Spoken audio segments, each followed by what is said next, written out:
Hi guys, magandang araw po sa ating lahat and welcome again sa aming YouTube channel. Ngayon po, andito na naman po tayo sa Lucab Este, Malasiki, Pangasinan. Ito po ay pangalawang balik na po natin dito. Dahil yung unang vlog ko po dito ay yung sa concrete pan po nila. Yun po yung part 1. Ngayon po ay ito naman po yung part 2 kung saan gagawa po tayo ng full tutorial po ng filter. Ngayon po at samahan nyo ko at ipapakita ko po yung mga gagawin po namin.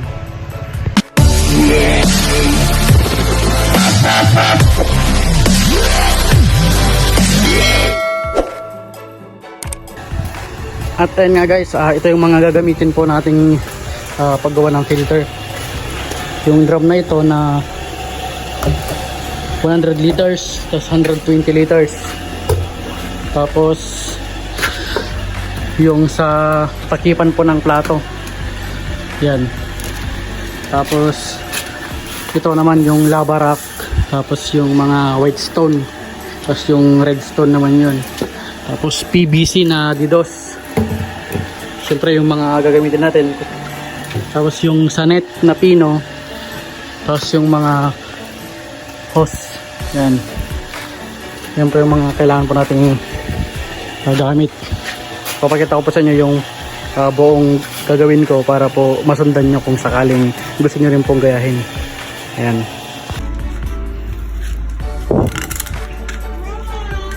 At ayun nga guys, ang kailangan po natin gawin dito, kailangan muna natin sukatin itong PVC para ganito. Ayan. Tapos hindi ko na po na-video yung pagbutas dito. Ayan. Tapos ang next po na gagawin dito, yung dun sa takip po ng plato. Ganito po siya. Ayan.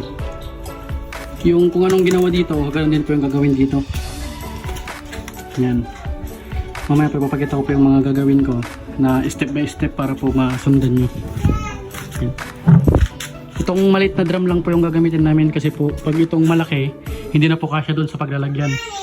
Ito po yung kasya doon sa paglalagyan doon. Kaya ito po yung gagamitin natin. At ayun nga guys, bago po tayo mag-umpisa po sa paggawa, syempre po gusto ko lang pong sabihin na yung mga materyales o yung mga gamit na kailangan pong gamitin dito ay magkakaiba po. Meron din po yung iba na iba yung mga equipment niya o material. Pati sa akin naman po, yung mga ginagawa ko po sa iba, iba rin po. Katulad po ng mga yan. Ito nga po, umpisan ko na po yung paggawa po dyan. Ang ginawa ko po dyan ay kailangan po na yung takip po ng plato ay magkasukat lamang po sa didos na PVC para po kung sakaling ilagay nyo na po yung PVC dyan ay hindi po gagalaw at hindi po matutumba.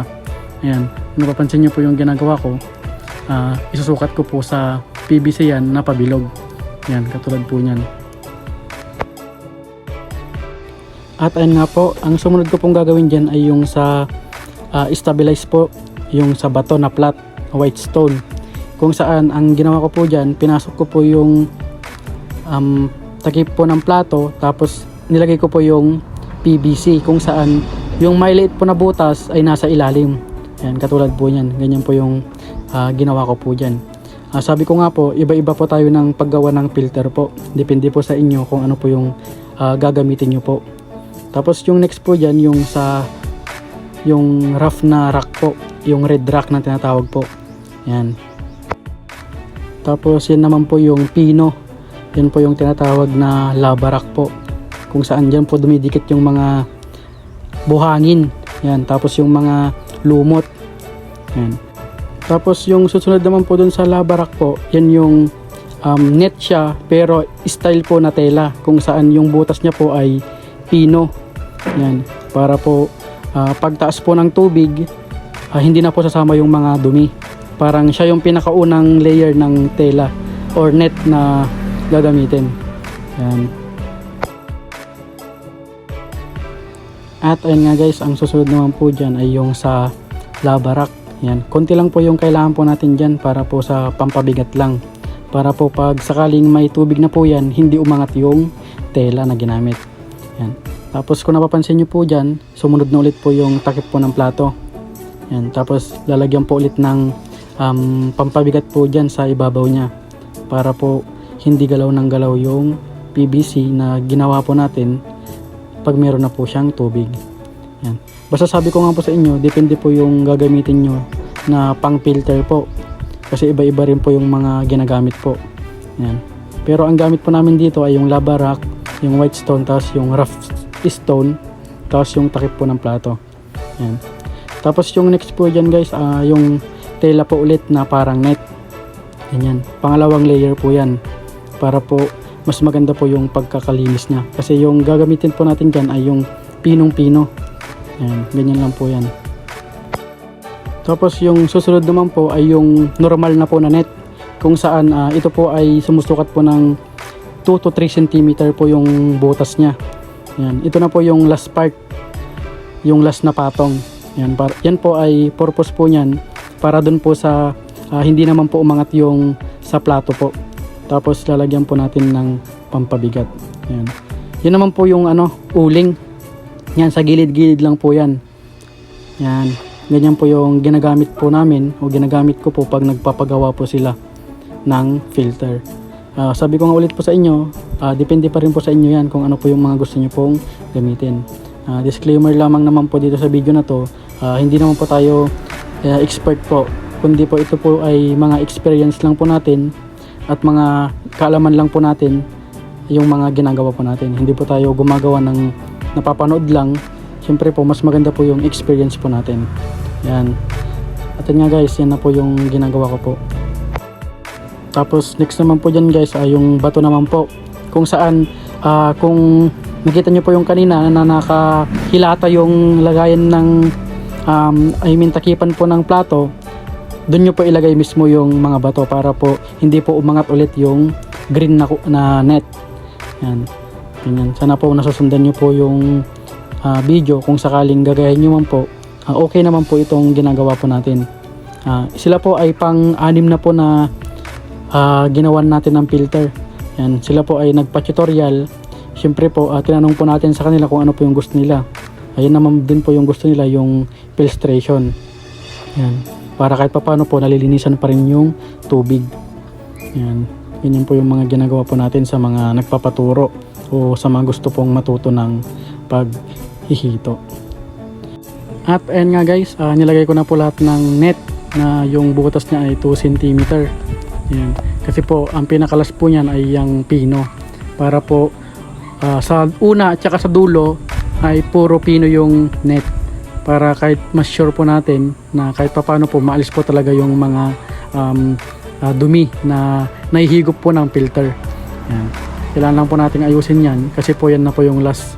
Tapos ang gagawin po natin dyan, siyempre po tatakpan po natin ng mga bato at yung lava rock. Yan po. Siyempre po pagtapos po ng lava rock, yung naman pong rough na bato. Tapos yung flat mamaya. Yan. Ganyan lang po yung tamang paggagawa po ng mga filter. Basta depende na rin po sa inyo kung paano nyo po siya gawin. Hindi na po namin pinuno masyado yan kasi po sobrang bigat na po. At ayan nga guys, yan na po yung pinaka final po na natapos po natin. Yan, kung saan isang filter po siya pero dalawang concrete pan po yung malalagyan. Yan. Yan po yung ginawa po natin. PVC na blue, tapos yung lock niya para hindi maalis. Yan, kung napapansin nyo, ayos naman po siya. Kaya tignan po natin kung paano naman po siya gagana. Yan, antayin lang po nating makargahan po yung drum at mapuno para po lumabas po yung tubig at para po makita natin po kung paano po siya gumana. Yan. At ayan nga po, tapos na po natin gawin yung filter. Ganyan po siya gumana. Pero ang nangyari po dyan, medyo bitin po yung PVC na blue na ginamit po natin. Kasi po ang target po sana namin yung medyo bandang gitna po yung tama ng tubig. Pero dahil po mahina lang po yung pressure ng PVC na yan, syempre po magdadagdag po tayo ng haba niya para po yung tama po ng tubig ay sa bandang gitna. Yan. Tapos yung filter po pala dito guys, yung submersible po na gamit dito ay wala sa loob kundi nasa labas po. Pero rotation lang po yung tubig, hindi po napupuno, hindi po nababawasan. Yan, papakita ko po kung paano po yung ginawa po naming rotation niya. pinisto po namin sa labas yung submersible kung saan pupunta po sa drum at siya po yung magsusupply po ng tubig dito sa concrete pan na tong dalawang to. At ayan nga guys, yung sinasabi ko pong submersible na nasa labas kung saan dyan po nanggagaling yung tubig papunta po sa loob. Yan. Ganyan lang po yung ginawa po namin. So ay lamang guys, maraming salamat po sa panonood ng video nito. Kung bago pa lang sa aming channel, don't forget to click subscribe button, notification bell para laging updated sa sunod pa namin videos. Thank you. Yan.